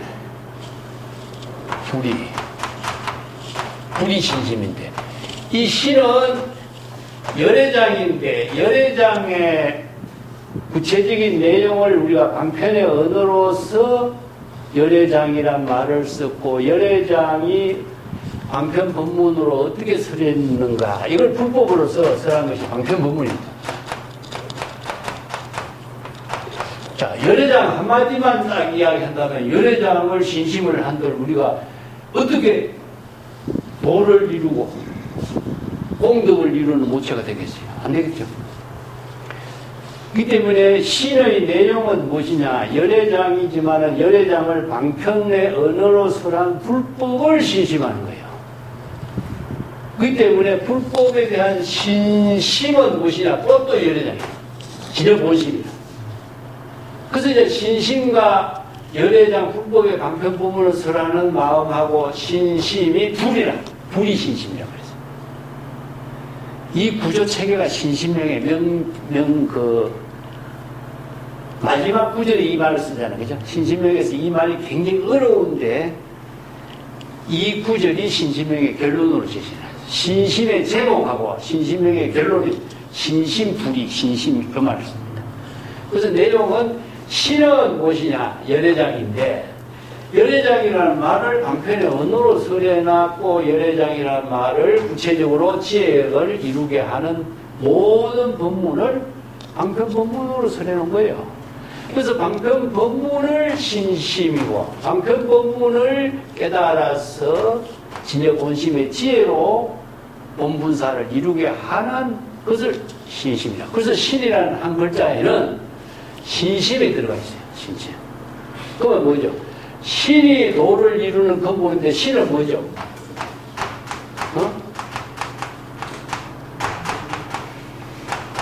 방편 법문이 도를 이루는 근본이 되겠지, 그지? 그렇잖아요. 방편 법문에 의거하지 않고는 도를 이루지 못하잖아. 자, 우리가 보통 신이라고 하는 말의 의미를 신심이라든가 이렇게 했을 적에 막연하게 신심의 내용이 구체적으로 뭔지 모르는데 신이 어떻게 도를 근본이 되겠어? 그렇지만은 방편 법문을 이루게 하는 것은 또 마음이 신심이 불이니까. 그래서 방편 법문을 통해서 도의 근본이 되는 깨달음을 이루게 돼요. 자, 이것은 뭐냐? 마음이 도의 근본을 이루는 깨달음을 이루게 되는 거예요. 방편 법문에 의해서 공덕을 이루게, 지혜와 자비의 공덕을 이루는 모체가 돼요. 그래서 금강경에서 이걸 뭐라 그러죠? 열애자 제법 여의가 되는 거예요. 자, 금강경에서 이 경전의 법문을 수지 독송하면은 즉 열애가 된다고 했죠. 그러면은 방편 법문을 신심으로 수지 독송하면은 공덕을 이루게 되니까 열애가 되는 거죠. 같은 거예요. 그래서 불교의 수행은 출생안의 지혜를 이루게 하는 모든 것은 대성의 방편 법문을 수행하는 겁니다. 우리가 수행하는데, 발심 수행도 방편 법문에 요구해서 수행하는 거잖아. 그죠? 방편 법문에 의거해서 발심 수행하고, 방편 법문에 의거해서 지혜와 자비의 공덕행을 이루게 할 때 열애가 되는 것이지, 방편 법문에 없으면 출세간의 지혜를 이룰 수가 없어요. 그래서 신심은 방편 법문을 신심하는 겁니다. 그래서 임재의 법문이 방편 법문을 선성의 법문으로 새롭게 하는 거예요. 이 방편 법문에 의거하지 않으면은 재불 열애의 지혜를 체득할 수가 없어요. 내가 누차 얘기하지만은 대성경전이나 이게 임재의 법문을 우리가 출세간의 지혜를 이루는 방편 법문을 잘못 번역하면은 중생의 언어가 되도록 글자대로 번역하면은 방편 법문이 죽어요. 그걸 신심으로 할 수 있겠어요? 그러면 중생이 되는 신심이 되어버리죠. 그렇게 중요한 의미가 있습니다. 그래서 언어라고 하는 것은 아까 얘기했죠. 의식의 사고를 만드는 것이 언어라고 그러죠. 사고의 내용하고 언어는 같이 돼요. 차별의 언어가 되면 중생심이 되고, 불이법문으로서 지혜를 이루게 하는 출생안의 방편법문이 되면은 불이법문으로서 재불열의 지혜를 이루어. 그래서 열애의 지혜를 이루게 하려면은 출생안의 지혜를 이루게 하는 방편법문이 돼야 돼요. 그렇지 않고서는 출생안의 지혜를 이루지 못하고 전부 중생이 되는 언어가 됩니다. 자, 그런 의미가 상당히 중요하죠. 그렇지만 언어를 통해서 도를 이룬다 하는 말을 다시 한번 우리가 여기서 방편법문을 통해서 도를 이루는 거. 원래 언어는 방편의 언어이기 때문에 실제로 존재하지 않아요. 그죠? 예. 그래서 본, 무언이라. 도는 본래 언어 문자가 없어. 그렇지만은 이는 현도라고 했어요. 방편 법문에 의거해서 도를 이룬다 이거죠.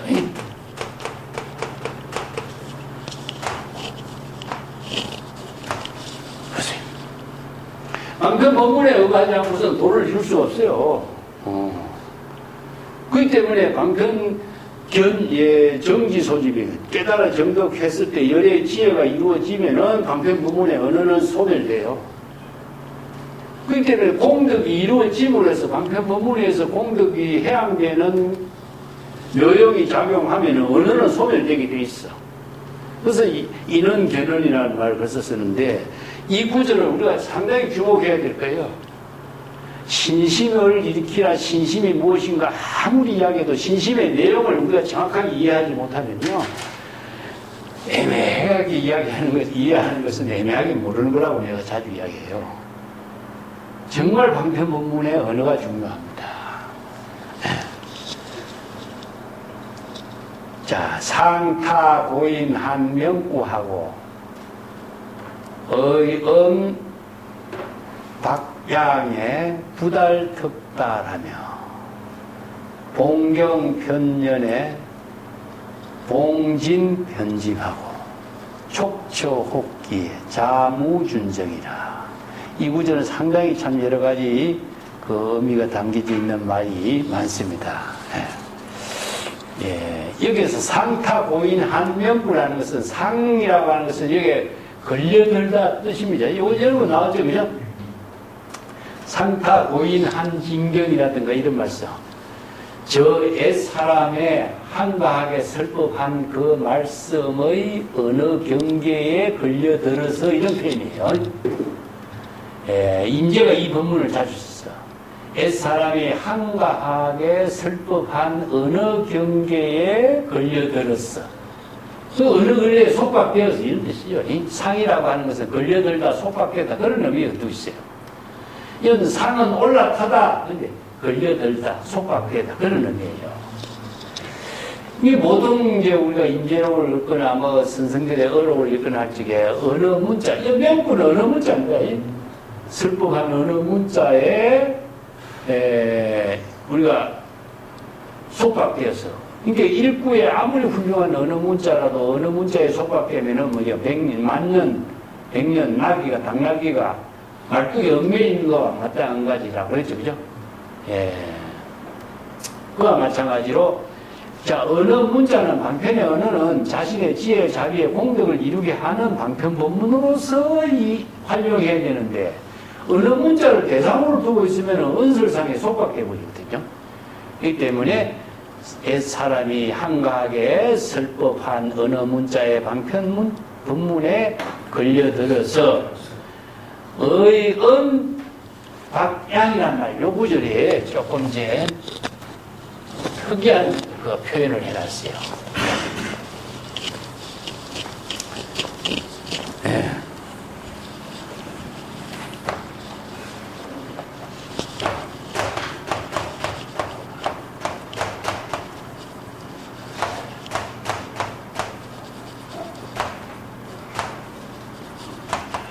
요 박자는 이게 부자에 오자로 이렇게 봐야 돼요. 부자로. 네. 이 부자는 다른 어떤 의미가 있냐면은 이 부자와 같은 뜻이에요. 자, 이게 음과 양이죠, 그죠? 음양은 중국 사람들이 우리가 천지음양이라고 다 이야기하잖아요, 그죠? 예, 천지음양이든가 음양이기라고 쓰잖아요. 이게 중국 사람들이 모든 사물의 본질을 음양 두 가지 기운으로서 이루어진 걸 조화로 보잖아요, 그죠? 예. 그러니까 음양이의 변화를 중국 사람들이 점을 치는 겁니다. 점을 치고 거기에서 흉한 점, 나쁜 점을 이렇게 판단을 내리죠. 그러니까 중국 사람들이 점 치는 것이 옛날부터 유명했잖아요, 그죠? 야, 음의 기운이다, 양의 기운이다. 그렇기 때문에 이것은 야, 좋은 기운이다, 나쁜 기운이다 판단해갖고 여기서 길흉을 점을 치고요. 그래서 점 치는 것도 이 사람들이 이제 거북점이라든가 뭐 삼점이라든가 여러 가지 점을 치갖고 하지만은 그런 허망한 중에 하나죠, 사실은. 근거가 없잖아요. 근거가 없는데, 근데 선생들은 이걸 이제 근거가 없는 것을 가지고 근거를 만들어내가지고 거기에 의존해서 사니까 이게 뭐죠? 허망한 거죠. 이게 날조가 되는 거죠, 날조가. 그죠? 날개가 되는 거예요. 그걸 지금 이야기하고 있는데, 음양의 이기 그 변화를 점을 치고, 길흉을 판단하는 것처럼 허망한 일이다. 이것은 이제, 박이라는 글자는요, 부자. 이 부자는 스승부자거든요. 스승의 부자인데, 서로 도움이 되는 겁니다, 도움. 예, 도움이 되는 의미로 부자의 의미를 두고 있어요. 우리가 사부님 할 적에 이 부자 씁니다. 사부님 이렇게 사부님으로 모신다 이런 할 적에 이 부자를 쓰는 거예요. 음구에 속박해가지고 사량 분별해가지고 불법의 도움을 받으려고 하는 것은 안목을 갖춘 대장부로서 독보행을 하는 일이 아니다. 이런 말이에요. 이 말은 전체적으로 의미는 그래. 자, 요행을 바라군요. 그러니까 사람의 선생들의 법문에 맞춰서 자기 나름대로 이런 게 이거 말인가 이 말인가 사람 분별하고 정치도 사람 분별하는 거예요, 이게. 이런 것은 안목이 없는 사람으로서 바른 정법을 수행할 수도 없고 독보행을 할 수도 없다. 이런 말과 같습니다. 그래서 여기 이제 음양이의 점을 치는 것과 같이 옛 사람의 말에 끌려들어가지고 이렇게 할까 저렇게 할까 판단을 하지 못하고 불렁특달이라. 불렁특달이 이게 이제 결론이라. 독보행을 할 수, 특별한 경지를 깨달아 체득할 수 있는 능력을 발휘할 수가 없다. 이런 뜻이거든요. 이게 특별한 경지를 깨달아 체득하는 것은 뭐냐? 독보행할 수 없다는 거예요. 독보행을 독립주행하고 독자적인 안목으로 시절인연에 따른 자기 본분사의를 건립할 수 있는 능력을 부족하지 못하게 된다. 이런 말입니다. 그래서 이게 이제 상타 고인 한명구에서 이연박양의 불렁특달이라. 요까지가 자, 임재의 이거 참 독자적인 부분이에요. 이게 뭐 이런 법문을 여러 번 했지만은 여기서도 아주 그 주목받는 그 점을 치듯이 사람의 말을 갖고 자기 판단 안목이 없으니까 이것이 옳은가 저것이 옳은가 이걸 따를까 저렇게 따를까 이렇게 헤매는 거예요. 그래서 독자적인 안목을 갖추지 못하니까 평생 헤매고 되는 이런 모습이다. 그래서 경계를 만나면 곧 경계의 인연이 돼서 집착해버리고 이런 뜻입니다. 봉경변연이라. 또 봉진편집이라. 이것은 육진의 대상 경계에 부딪히게 된다면 육진의 대상 경계에 집착하게 된다. 자, 여기서 봉경편연이나 봉진편집이나 이게 같은 뜻이에요. 사실은 인연에 만나서 대상 경계의 인연에 집착해버린 것을 육진의 대상 경계와 그 보통 보면은 중생심으로 중생심으로 대상 경계를 분별하거든요. 예, 무심의 경지에서는 대상 경계를 분별하지 않아요. 그렇기 때문에 중생심으로 대상 경계를 분별하기 때문에 대상 경계를 분별하면서 좋고 나쁘고 옳고 그릇되고 자기가 갖고 싶은 것을 취하게 되는 집착 대상 경계가 만들어지죠. 촉처 혹기라. 그래서 자기가 좋아하는 것, 촉처는 무엇이냐? 자기가 눈이 부딪히는 겁니다. 귀에 들리는 거, 눈에 부딪히는 거, 좋아하는 쪽에 딱 이거 피 고친다 이런 말 쓰죠. 마음에 가는 곳, 여기에서는 곧 번뇌망념을 일으켜. 여러 가지 이런저런 생각으로 갈등, 번뇌망념을 일으키게 되므로 자무준정이라 스스로 준정, 올바른 진여일심의 지혜로 정법의 안목으로 모든 사물의 시절인연에 따른 본분사의 일을 방편의 지혜로 판단할 수가 없어. 준정은 판단한다. 결정, 정법의 안목으로 중생의 병을 진단하고 처방하는 능력을 실행해야 되는데 자기 스스로 안목이 없기 때문에 그런 판단, 결정할 수 있는 능력이 없다. 그래서 독보행을 할 수가 없다는 것이죠. 준정, 그런 의미를 두고 있습니다. 자, 이게 바로 일반 수행성들이, 안목 없는 수행성들의 살림살이 이렇게 표현해.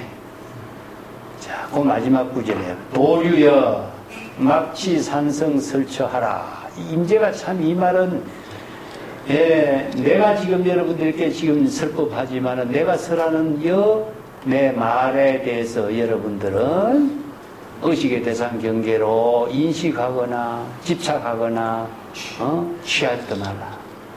이게 임재뿐만 아니라 중국의 선성들이 막기오하라 이 말 썼죠. 네? 막기오하라. 내 말을 기억하지 마라. 자, 세존이 자등명, 법등명 하라 그래. 똑같은 말이에요. 자등명, 법등명 하라. 법을 등골로 살아. 이런 뜻이죠.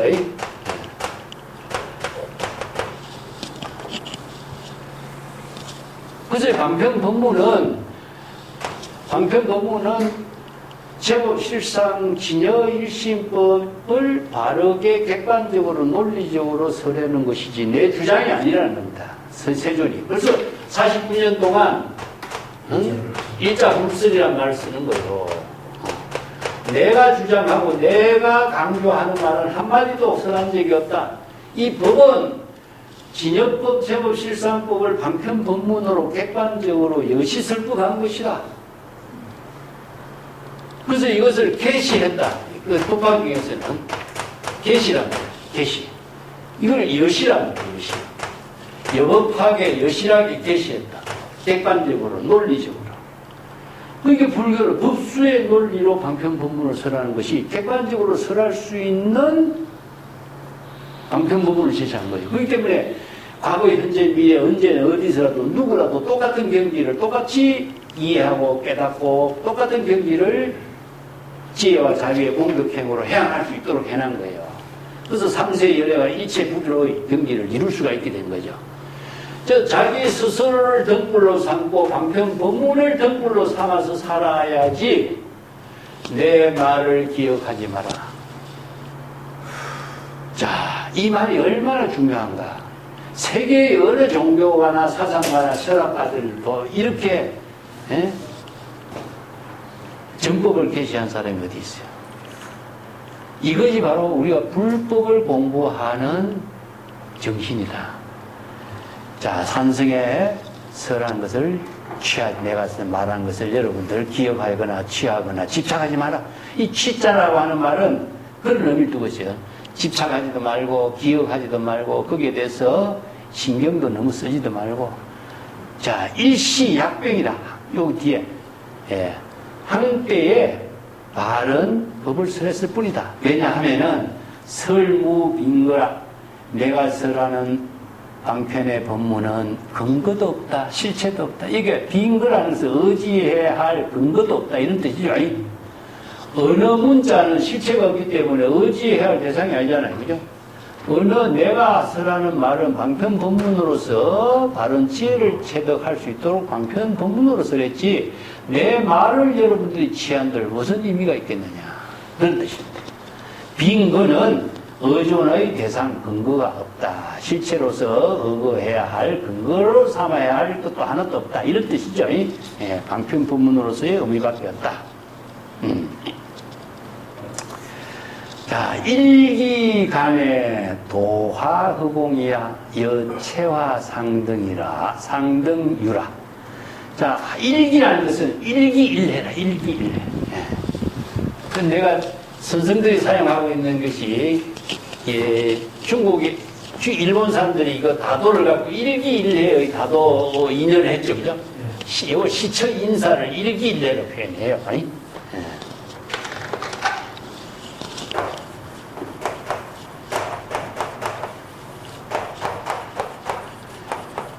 그것을 다르게 한다면 시절 인연이 일이잖아요, 그죠? 시절 인연의 일을 딱 일기일해로 그래.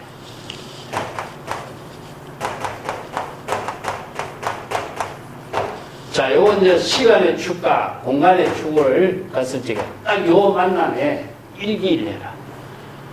자, 이게 뭐냐? 지금 여기 다르게 했다면 지금 여기죠, 그죠? 지금 여기에 바로 여러분들에게 방편 법문으로 그리는 것은 허공에다가 그림을 그린 것과 같다. 허공에다가 그림을 갖고 방편 법문으로 여러 가지 색칠을 한 것과 같다. 허공의 그림이 무엇이냐? 공화예요, 공화. 이걸 허공에 꽂히라고 그래. 이거 하나가 모든 방편의 법문은 실체가 있는 거 아니다. 허공에 일시적으로 그려놓은 것이다. 일기약병삼치라. 일기간에 병을 치료하는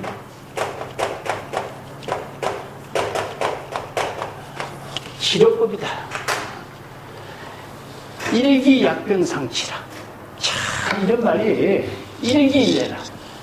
이게 우리들의 모든 삶이라는 것을 전부 다 일기일해로 이걸 다른 말로 한다면 수연성입니다. 수연성. 일기일해의 자기 본분사의 일을 방편의 지혜로서 건립할 수 있는 것은 정법의 안목이 있습니다.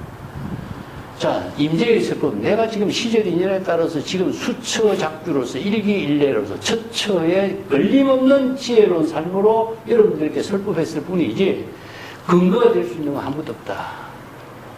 아, 그대로 여러분들이 깨달아서 안목을 부족하면 된다.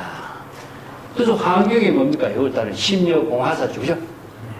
마음은, 예, 마음 작용은 마치 그림을 그리는 것과 같다. 여기서 예, 색칠을 하는 것은 열반경에 나오는 유명한 그 고사를 갖고 여기다 해놨습니다. 일기간에 도하허공하여 여체 화상 등유라. 일기간에 한 시기에 예, 허공에다가 그림을 그리는 것이고 여러 가지 그림 위에다가 색칠을 덮인 비유한 것과 같은 뜻이다. 설법을 이렇게 비유한 거죠. 그러니까 어느 문자 내 말에 기억하지 마라. 어느 문자에 집착하지 마라. 자, 이런 법문이 바른 지혜를 부족해서 정법의 안목을 부족하는 수행자가 되라. 이런 표현으로 이제 설법을 했죠. 자, 오늘 여기까지 할까요?